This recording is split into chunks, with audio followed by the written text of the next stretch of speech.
last-minute shakeup at 5:30 a.m., laundry situation not good. And when your focus is on helping your clients, it's easy to forget about yourself. But NASM knows trainers. Morning ride is okay. And staying in front of the day isn't always Nice as simple ride. as 1, What's 2, up? 3. So when the unexpected has you pressing pause, What's the latest on creatine? I'm going to get back to you on that. let NASM1 help you press play. Visit NASM.org to sign up for a membership today.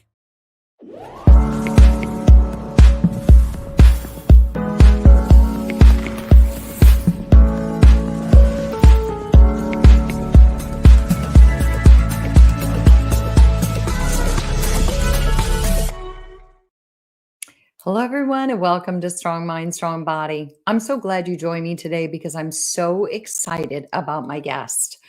I have Dr. Adrienne Youdim on, and she is the author of Hungry for More, Stories and Science to Inspire Weight Loss from the Inside Out. So I'm your host, Angie Miller, and today's topic is starving for self-love, why we eat our emotions. We know that beyond physical cravings lie this kind of deeper appetite for acceptance and connection and self-worth. And that's what Dr. Youdim is going to help us do, is kind of unravel that complex relationship between food and our emotions so that you can learn ways to nourish your soul without turning to the fridge. So, Adrienne, I'm going to bring you in and have you introduce yourself. How are Hi, you doing? Angie. How are you? So glad to be with you today. I'm super glad to be with you as well. And so I assume that it's okay to call you Adrienne, or would you prefer Dr. Youdim? Oh no, I'm Adrienne here. All right, wonderful. So, you've written this book, you've built an entire practice around, I think, this being hungry for more, how food is so much more than actually being hungry. There's so much emotion that lies in our decisions. There is, fatigue hunger, there's emotional hunger, there's stress hunger, all the things. And I think we would be hard pressed to find somebody who can't relate to that. But my first question for you is, in your practice, what's the most surprising emotional hunger that you've encountered that was masquerading as physical hunger? You know, it's interesting when we think about emotional hunger, I think our minds always go to feelings of sadness or distress. But the truth is that any kind of difficult emotion, even if it's merely boredom, that can lead for a desire to soothe. And I think we saw this really over the pandemic, where our lives were kind of upended and our routines were upended. And being just merely in the home, feeling boredom, that in of itself can result in a desire to soothe with food. And I think, Angie, it's really important to acknowledge that this is not just something that is happening in the mind, but it's actually rooted in our physiology. We know that when we experience difficult emotions, that our hunger hormones literally get hijacked and move in the direction towards hunger, even when we are fed.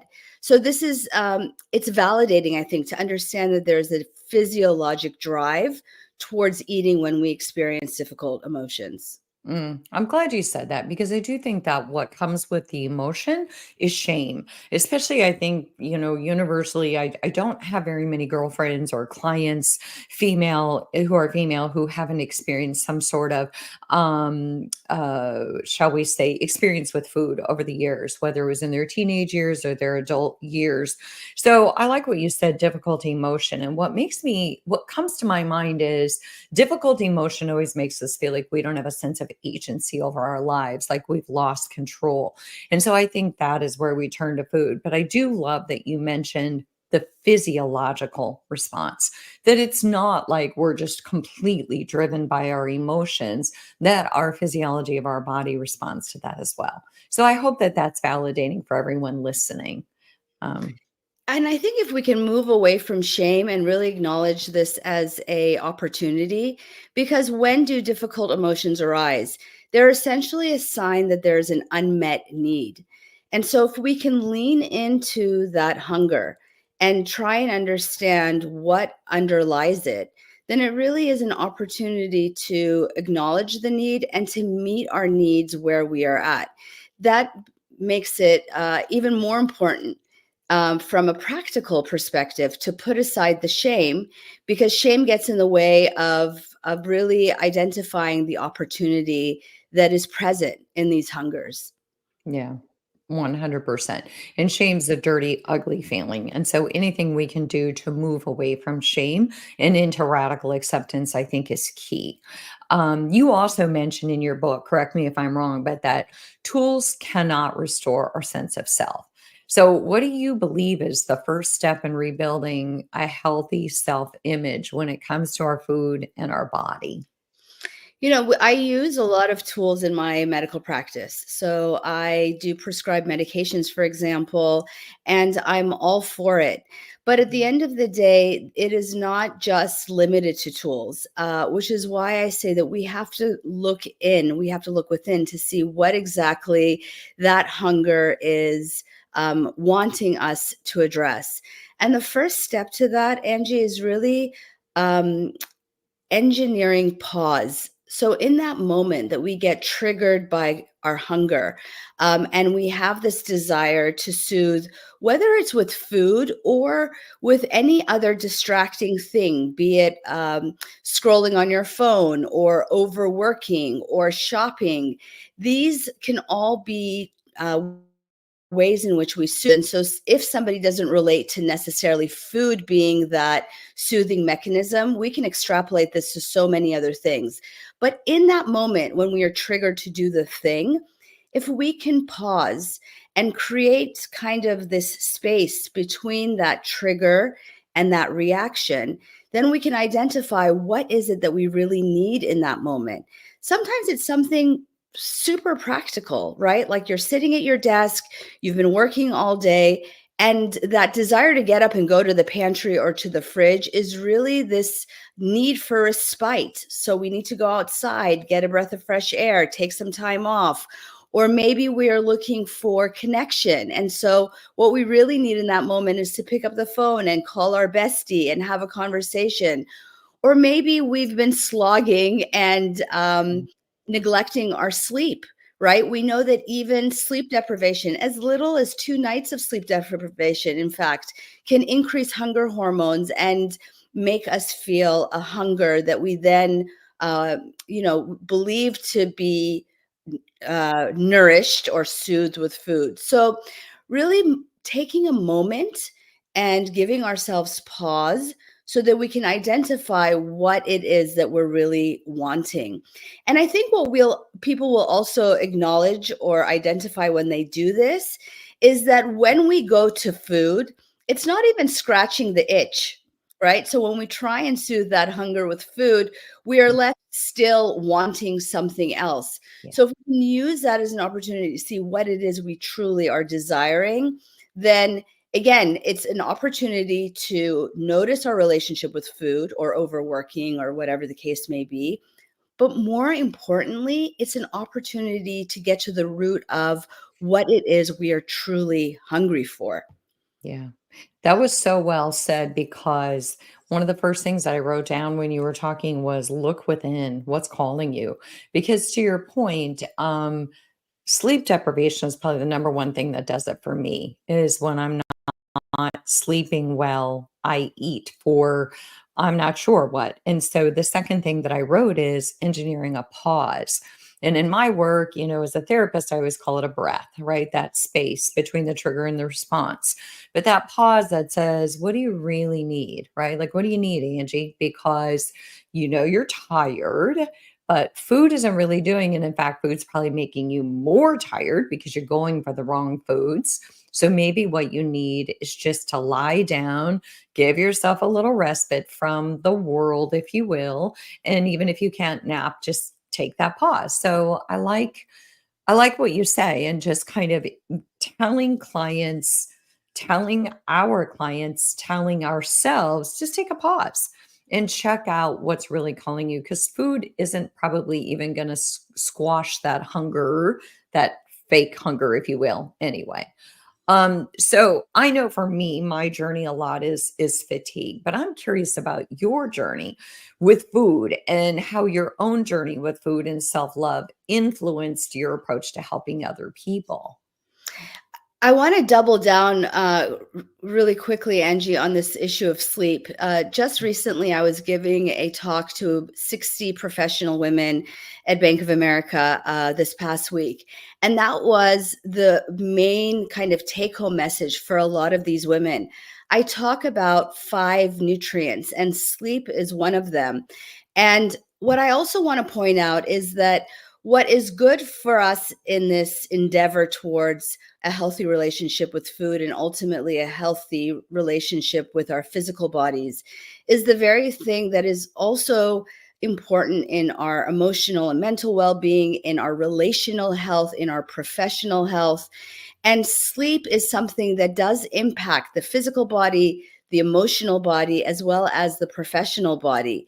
And so if we can look at these nutrients more globally, that it's not just a matter of weight loss, which is where our minds will often go, but really a matter of leveling up all the different aspects of our lives, then it allows us to elicit kind of this greater sense of inherent motivation, this greater why for why we are actually doing the thing that we are doing or striving for that goal. It goes beyond the numbers on the scale, but impacts us in so many various aspects of our lives. And sleep definitely does that. To answer your initial question of personal hungers, as you know, in the book Hungry for More, there are about 30, 40 short little chapters, and each chapter represents a hunger for X, whether it's a hunger for self-love or self-compassion, or a hunger for autonomy or agency because you're in a job in which you don't feel like you are in the driver's seat. Or it is a hunger for balance because you're not finding that balance in your life, whether you're leaning in too much into your professional work or into your caretaking as a parent or a caretaker. This sense of imbalance can also elicit a hunger.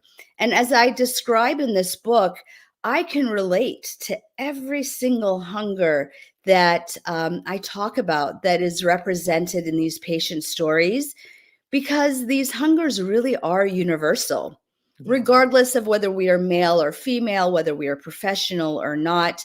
I have identified these hungers over 20 years of working with clients and patients. And of course, I've found them in myself as well. Oh, 100%.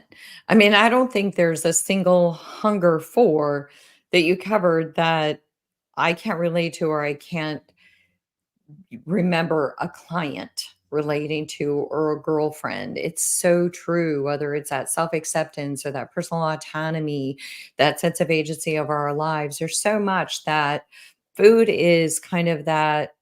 I don't know, I don't want to call it a drug, but it is that thing that we turn to that we're looking for something and we're not even sure what we're looking for sometimes. So I always want to keep going back to you talking about engineering that pause because I think that's critical. Um, Adrienne, in your book, you talk about the concept of enough being a decision. So, how can someone start to cultivate that mindset, especially if they've struggled with perfectionism? And don't tell anyone, but you might be talking to me on this one. So, the concept of, good enough for now is a really hard one for those of us who are so wired in perfectionism, even after doing lots of work on it, right? So, what is that concept of enough? How do you help cultivate that in your clients? Well, we are, we live in a culture of striving. And so I don't think you have to be a perfectionist per se or identify as a perfectionist to get caught up in that desire for more. And that can be a very healthy, motivating tool, right? The desire to grow, the desire to do more professionally, the desire to do more personally in your life. But when we are striving for an ideal, which in essence is what perfectionism is. It's not striving for better. It's striving for some ideal that is perfect and that, by the way, does not exist. We are setting ourselves up for failure. So sometimes merely acknowledging that perfectionism actually is not only not feasible, but it is actually defying the objective of doing better, because you were setting yourself up for that failure. And what happens when we feel that we have failed? That invariably is a form of sabotage, right? It makes us less inclined, less motivated to go after that thing. And so I think it's important to redefine perfectionism from what we think is this way of doing better to acknowledging that actually it is a self-defeating prophecy. Yeah. Perfectionism is a form of sabotage. So redefining the objective from an ideal to just one thing we can do better. And as I'm talking to you, Angie, I'm remembering a conversation that I had just this past week with a patient of mine who I've known for many years. We worked together several years ago before the pandemic, and he lost about 30, 40 some odd pounds when the pandemic hit and got somewhat derailed. And then I didn't see him for several years, and he came back last year, and he's now hit over 100 pounds of weight loss. And we were talking about what happened or what shifted, right? Like what was different this time. And one of the things that he brought up was that, when he was faced with this goal of 150 pounds of weight loss, it felt like such an insurmountable goal that, thinking about that, uh, invariably kind of upended him. It felt like too much of a hurdle. Whereas this time around, it was like just one thing, the one thing that I can do better than yesterday. I can choose to get up and exercise today or move my body, or I can choose to make that meal or prep that meal or opt against that extra glass of wine. It's like just one thing better than yesterday that, when done in succession, ultimately allows us to achieve that huge objective, that huge hurdle of 150 pounds. And so again, when we think about, how we can reframe our goals from perfect, from 150 pounds, from that ideal to the one thing we can do in this moment, it's not aspirational. It's not like this kumbaya. It is actually effective means of truly achieving that objective one step at a time. And you wake up, a year later and you're like, wow, holy cow, I actually did that big thing. See, and I really appreciate that you bring this up, Adrienne, because that's the thing, right? You talked about perfectionism actually being like this idealized thing that we think we need to achieve, and it's like a desire for more. But like all of us on some level have some perfectionistic tendencies, in the sense that all of us have a desire for more on some level. But what I really, really love is like that one right thing. I do a lot with motivational interviewing and kind of talking about, giving people agency over their lives and what are things that they can do and how can they drive the car instead of me telling them what to do, because we are all the best person to fix our own problems. And that one right thing, I remember like a year ago, a friend of mine said, and my friend, she introduced us, said, just what's one right thing you can do today? Just knowing that I get grappled in the whole, oh my gosh, here's the big picture. And even though I can tell my clients how to break things down into pieces, my clients in both fitness and my clients in mental health, I do struggle on a personal level to take things in their full capacity. And so that whole one right thing, or that one thing you can do better today, is powerful.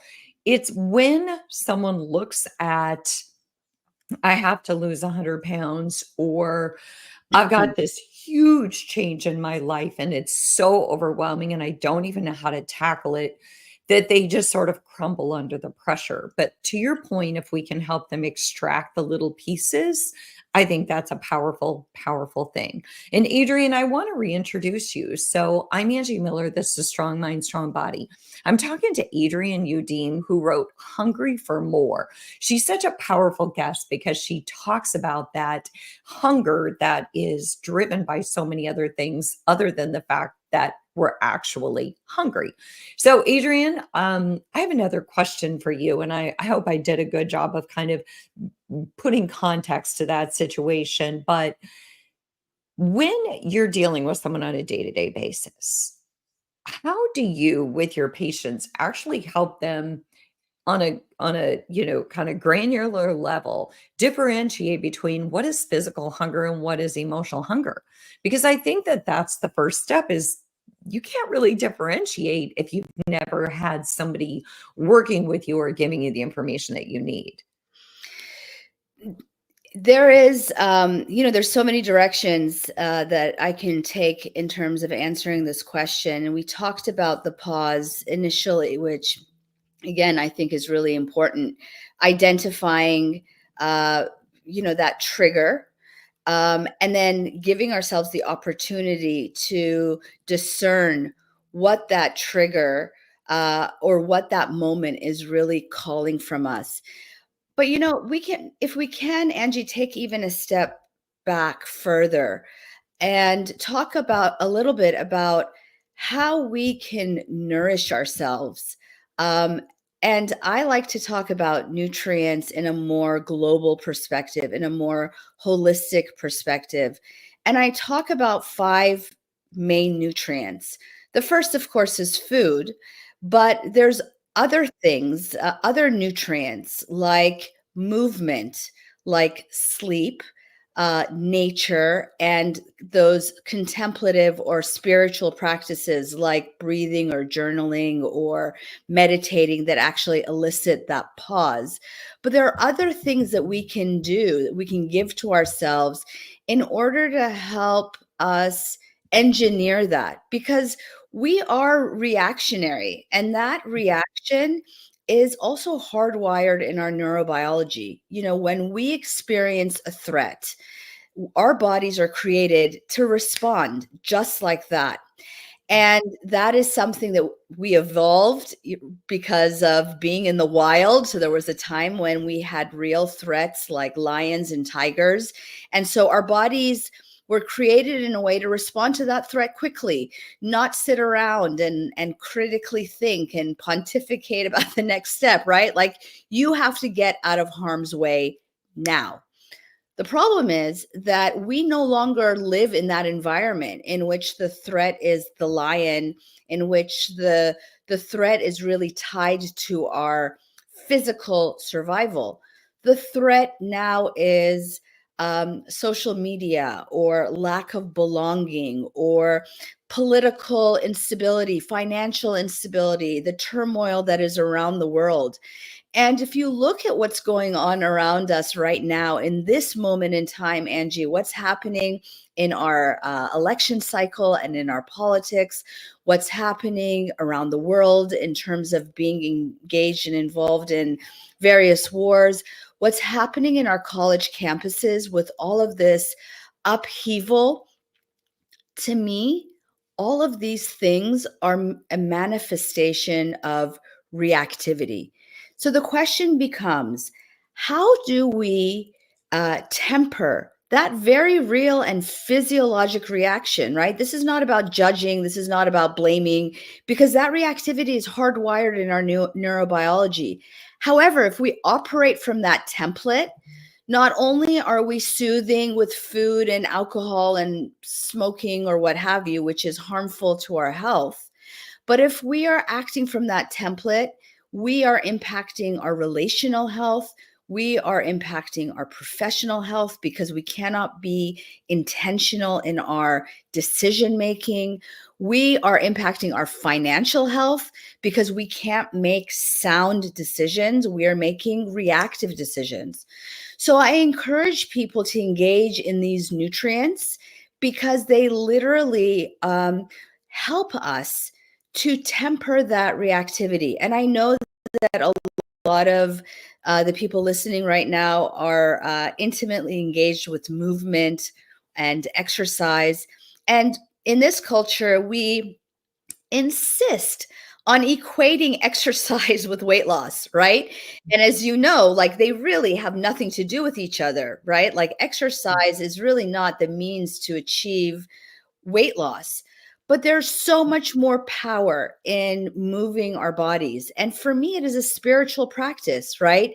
Moving your body so that you can move that anxiety, you can move that reactivity so that you get it out on the mat or you get it out in that run. So you're not discharging that reactivity on the people and the places around you. That really is a nutrient, right? And so if we can get people who don't know how to engineer this pause because we are so wrapped up, we are so habitually reactive, I encourage people to take a step back and start to nourish themselves with these nutrients. And when we do that, not for an objective, but just for the purpose of nourishing ourselves, people will find that they are better able to create and to engineer that pause in their life. Yeah. Well, and I was kind of hanging on all of your words and taking some notes, and it's always interesting to hear the way that other professionals present information, if you will. And I find that I can learn from language, I can learn from feeling, I can learn from being present in this space with you. And I hope everyone else can too. Because to your point, a lot of us are movement driven or we're wellness coaches. And I like that idea of tempering reactivity because what I want to say, along with the whole idea of tempering reactivity, Adrienne, and to all of you, is aside from those nourishing things that you talked about, the food, the movement, the nature, the spiritual, and the sleep, I think the one thing I'd really like to say is self-compassion. It's kind of an of course phenomenon. Like my daughter worked with a therapist years ago who used to say, of course, like, of course that person would answer that way, because why would you expect anything different? It's like you're trying to expect a person who is highly reactive not to be reactive when of course you know that they're going to be reactive. It's kind of a way of saying of course, not in a surrender way, but in a way of saying things are more maybe predictable than we think they are. And in that space, in that acceptance space of saying we can vote, but we cannot truly determine what lies ahead, right? There's only one right thing we can do today. We can go cast our vote. We cannot determine the outcome. And so I think by tempering reactivity, a little bit of self-compassion, of knowing that, yes, you can do your part, but you cannot control all the variables, meaning other people and outcomes in our world. And so I think if we have some compassion for that, we are going to be less reactive. We're going to get into less triggering conversations with people where we try to change their mind or expect them to think like us. And so, but also internalizing that instead of the shaming and the blaming and the self-loathing that comes from our clients or ourselves when we overeat or emotionally eat or we're driven to food. How about just of course I feel reactive today because I have a huge schedule or I have a boss who's expecting crazy things. And so if we can invite self-compassion in, I think we could temper the reactivity that drives us to want to eat. What are your thoughts about that whole self-compassion piece? Yeah, I think I'm so glad you brought that up. That is so important. And also, I want to double down on one of the points that you made, which is that sometimes people feel like self-compassion is, you mentioned surrender or an excuse or like letting ourselves off the hook. And that's actually not at all what it is. We can be self-compassionate and yet have those goals or those desires in mind. And having self-compassion allows us to get back into the ring and to engage in those goals. In a way, lack of self-compassion, in a way, is kind of a scapegoat, because what happens when we blame and we shame ourselves? Then we kind of unravel and we go down that rabbit hole of feeling depowered or having this lack of agency that you brought up earlier. And so we kind of take the wind out of our own wings when we go down that place of self-deprecation. Whereas when we can meet ourselves with self-compassion, when you can say, of course, this is a natural reaction to the current happenings, then we are able to operate from that grounded place and to get back to the work of doing what we need to do in order to meet and achieve that objective. So I would love for people to acknowledge and to reframe self-compassion away from what we do in a societal way, which is that it is a scapegoat, to actually acknowledging that, no, it is a means to an end. It's a means to achieving our objective. And when we can operate from that place of self-understanding and self-acceptance, as opposed to self-deprecation and self-loathing, then we are better able. We have the agency that we need in order to achieve that objective in the long run. 100%, because what came to my mind when you were talking about that was we victimize ourselves. We gaslight ourselves.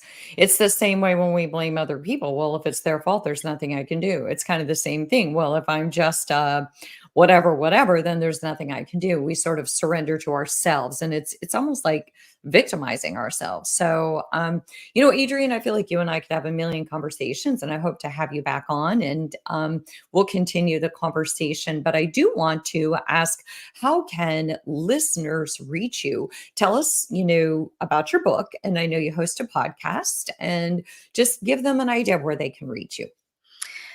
Yes, I mean, yes, we could talk forever, and I muse on this stuff all the time.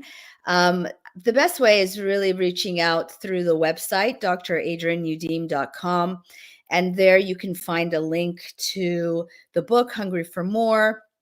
I have a podcast called Health Bite, a weekly newsletter where I give these small actionable bites towards greater health and well-being. I also have a course in mind-body medicine that is being launched after the new year to address this very issue of how to use mind-body skills to manage our reactivity so that we can show up, so that we can live, lead, and love with intention and clarity and purpose. And you can also find me on LinkedIn and Instagram at Dr. Adrienne Youdim. Okay, wonderful. Thank you. Thank you, Adrienne. I really appreciate you coming on. I appreciate all of you listening to our episode today about starving for self-love, why we eat our emotions. So do reach out if you have any questions, and I will see you next week.